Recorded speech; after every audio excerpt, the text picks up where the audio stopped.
হয়, এইটো আমাৰ বুঢ়াইঘাট চেণ্টাৰৰ ওচৰত আমাৰ ইয়াৰে দুইজনী মাইকী মানুহ ৰাতিপুৱা প্ৰায় 4টা বাজি 25 মিনিট মানত ৰাস্তাত মৰ্ণিং ৱাক কৰিব ওলাওঁতে ৰাতিপুৱা সৰু বিলাতী এটা গাড়ীয়ে দুইজনক গাড়ীত উঠাই ল'ব বিচাৰিলে।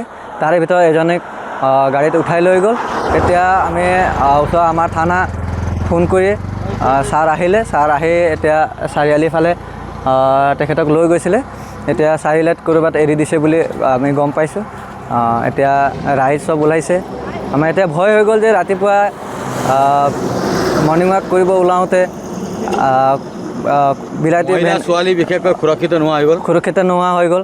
সেইকাৰণে আমাৰ এইটো সুৰক্ষিত হোৱা কিবা যদি ব্যৱস্থা যদি চৰকাৰে কৰি দিব যদি বিচাৰে যদি কৰি দিব পাৰিব, প্ৰশাসনে কৰি দিলে ভাল হ'ব বুলি আমি আশা কৰিছোঁ।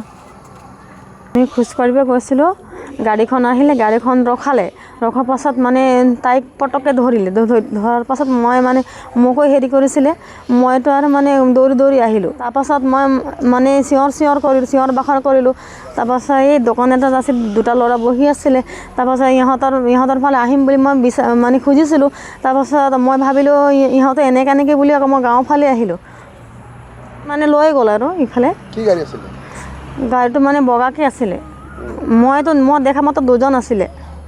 আৰু ঘটনাটো কিমানমান সময়ত হৈছে? সময়টো 4:30 হৈছিলে। পোহৰ হৈছে তেতিয়া? পোহৰ হৈছিলে। কোনখিনি দলং ওচৰত? দলঙৰ অলপ ইফালে দলঙৰ। আজিয়ে হৈছে। যিকোনো খবৰৰ বাবে যোগাযোগ কৰক আমাৰ এই নম্বৰত 9181 307 221।